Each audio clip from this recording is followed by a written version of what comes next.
Okay, we're trying to go live. We are here this morning and David doesn't seem to want to be talking today for some reason. Welcome to Walter State Community College, where we are an Apple Distinguished Program 2015 through 2017, and where faculty and students are engaged in finding ways to use mobile learning to create, to communicate, and to learn in new and different ways. We hope that you will enjoy today's Periscope Spotlight and try to use at least one of the tools or practices in your own classrooms. Thanks. All right, good morning from Walter State Sevierville campus.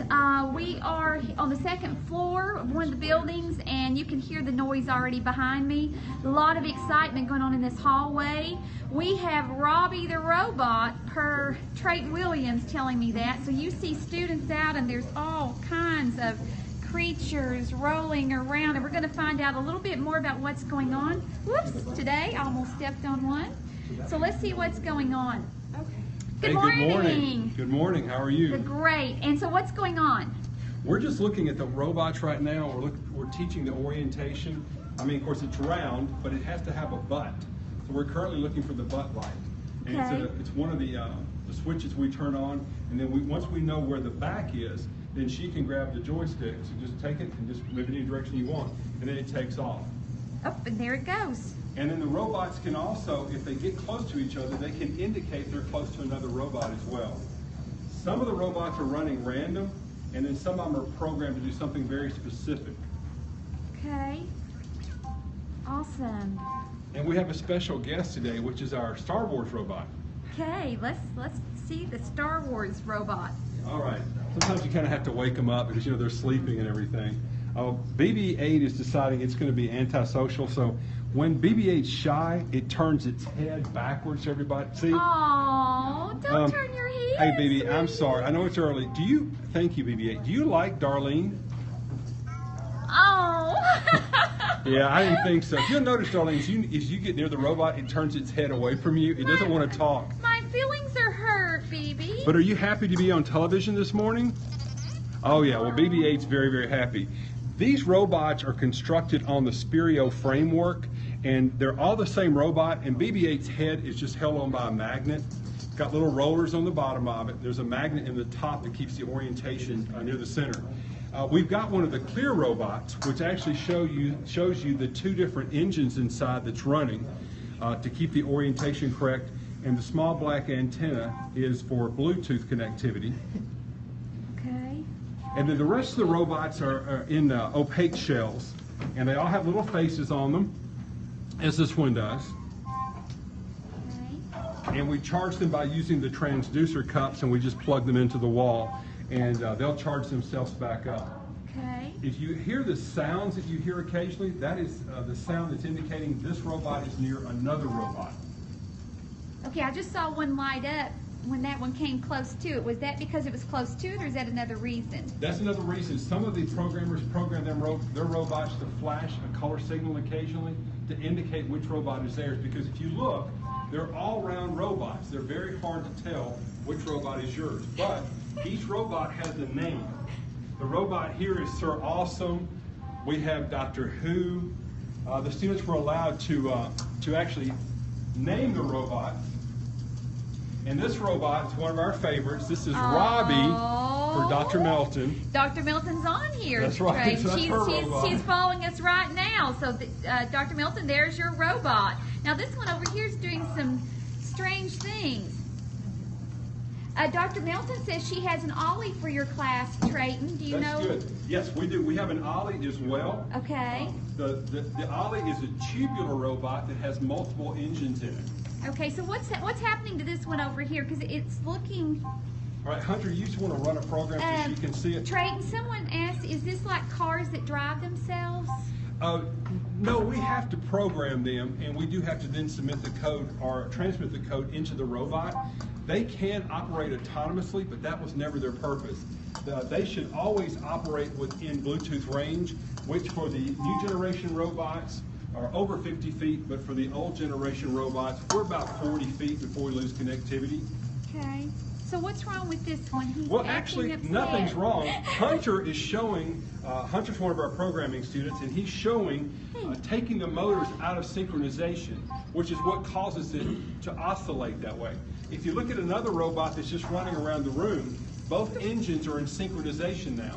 One motor is actually driving forward, and the other motor causes the tilt to occur. Okay. Now, with Hunter's robot, Hunter's just telling it all the engines to go crazy, which is what causes it to vibrate. Okay. But then Hunter colored his robot so that we know it's actually executing the code. So normally they're blue, but when Hunter executes his, it goes through the spectrum of colors so that we can indicate he's executing a program. Okay. And the code is very easy to use. Some of the generic code is in all English in the macro lab environment. And we use this for demonstrations in high schools. We normally start out the simple geometric design like a square, and then we teach children how to make a square, and then we go to more advanced designs, which is how to do a circle, which helps them with the scope, the number of degrees on the compass setting. Wow. And then it can go all the way up because they do know there's other robots in the room, and we can have them work together if they decided to work together. So, can we hear what your students think about this? Sure, Someone talk says, so talk to me, you all. No one's shy All right, here. Jason and Hunter, I'm gonna put you on the spot. All right. So what do you think about using the robots?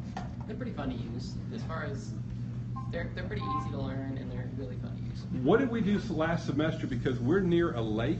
We have a lake in the front of campus, right out the windows. And last year we threw a robot into the lake, and it did have a jacket on it. So it was taken care of, and it could swim.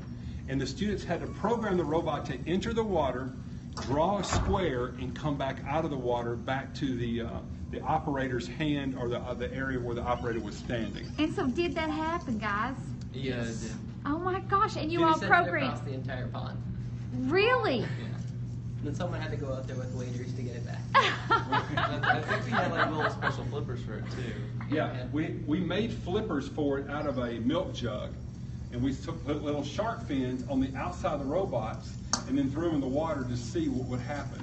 And we've also got jackets we can put on them, and the jackets help them grab traction on concrete or in the water. And then there's a set of ramps out here as well. Can someone drive something over the, can somebody drive one over the ramp? Oh, close but no, oh, look at there. The one that doesn't like me is going to. Apparently BB-8 hasn't had his coffee this morning. Oh, he must like you now. Oh, do you like me now? Do you like me now? Oh, he likes me now. He's much better than Oh. He's going to try the ramp. He just All right, needed. come on, BB-8, He just you needed. can do the ramp. Whee! Oh. Oh, he lost his head. We do have a casualty. Our first casualty of the day. BB-8 lost his head. So. Oh. All right, guys. So does this take a lot of math skills? What does this take to code? I mean, talk to me about. Hey, Hunter, share some of the things we did last year with the obstacle course where we had to do all the measurements and how long that took to go through the course. The course had 18 turns on it. And what we spent maybe 2 hours trying to measure the course out. Yeah, it did. It took a good amount of measuring to get the when we should add delay codes, when we should tell it to start rolling, and So what we found out is when the robots make turns, all the robots don't turn at the same rate. So every programmer had their own robot and iPad mini, and they had to learn the characteristics of their robots. Certain robots would stop very quickly, some needed more delay time. Okay, Robbie says, can you show BBB a hologram? Yes. And then someone else is asking what class is using this, Treyton. Well, when we do the demonstrations in the high school, we go to any class that will let us come in, and we normally talk about the mathematical part of the robots. We make it fun by driving the robots around the school and making squares and circles. That's All right, so so let's awesome. see. Where did BB go? Did BB, okay, come on, BB. What we're going to do is we're going to attempt to show the hologram the BB-8 will project. And of course, this is augmented reality. There is no hologram around. Okay, I want to ask another question. Can you use Android, someone asked? Yeah, actually, I use my Android phone a lot because I love the iPad, but having the phone in my pocket where I can just put it in instead of having to put it down on the ground makes it a lot better. Okay, someone else asked what program language used. The language is actually called ORB Basic, O-R-B Basic, and it's, I'd call it a subset of the basic programming language, and it even goes old school and uses line numbers. So if your students had ever programmed in BASIC at all, they'll be able to program in ORB Basic as well. But the intermediate language is a macro level language, and it looks like any of the macro level languages on the market today. Okay, all right, so here we go.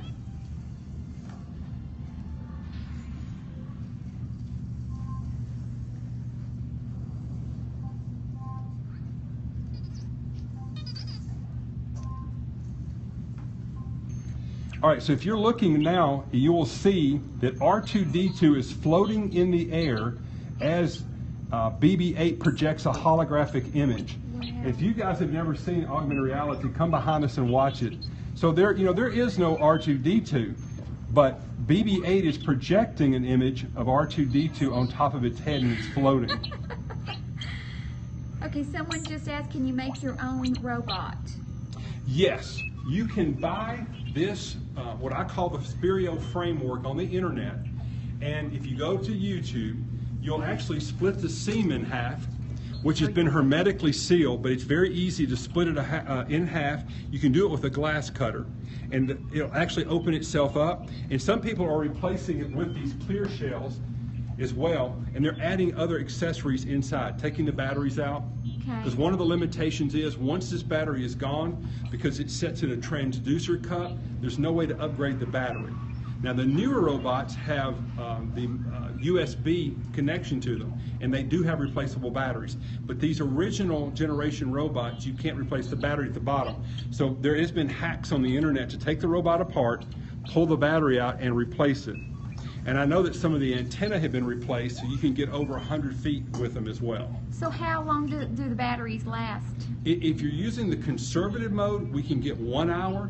But normally when the students drive them, they want to go as fast as they will go, and it will last 15 minutes at 100% capacity with the engines.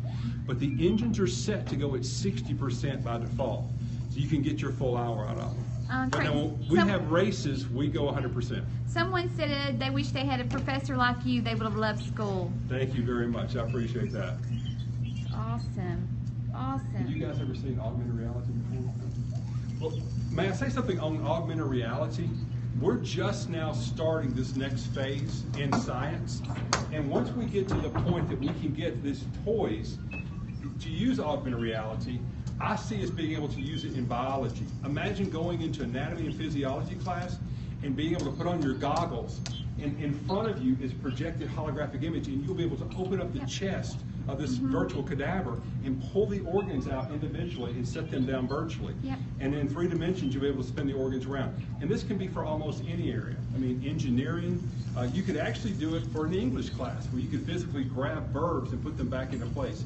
We're learning that one of the things that makes all this more interesting is it's interactive, and people enjoying the interactivity of using these type of devices. So someone just asked, how's this changed your teaching, Treyton? Well, when we're doing the robots, I'm having to step back and do more of a flipped classroom. I actually tell the students what we're trying to obtain, and as Hunter was saying earlier, we had an obstacle course set up on the entire pathway of this hall, and they had to determine how they would do the course. Some of them wanted to go really fast, some of them wanted to go slow and meticulous. Some people took the curves and the angles going really fast, and they found out the robots slide. By me letting them pick the method in which they developed the software, I had a room full of people with all different approaches to it. So it's more of a coaching role where I just step back and tell them what our goals are for the day and let them obtain the goals. That's awesome. That's awesome. Where's B? Oh, anybody want to play BB-8? You drive it? Yeah. You drive it? Yeah. Yeah. All right. Is it? Whoops.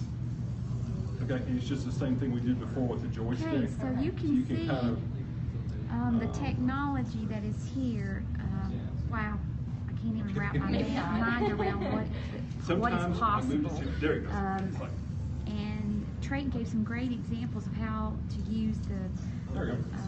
Yeah, the and run it augmented against something. You're not going to reality break. in classrooms with the verb idea. I love that. So I think we've just began to see, we just started seeing what these robots actually can do. So, wow. Wow. Great 20-minute mentor session today. So glad you joined us. We look forward to having you next week. If you have any questions about these robots, Treyton, can you give me a contact number for you? Sure, 865-774-5821, or my email address is treyton@gmail.com. All right, that's Treyton Williams and all of his students. Thanks, guys, for getting up early and being out with us today. Hope you enjoyed the 20-minute mentor today. See you next week.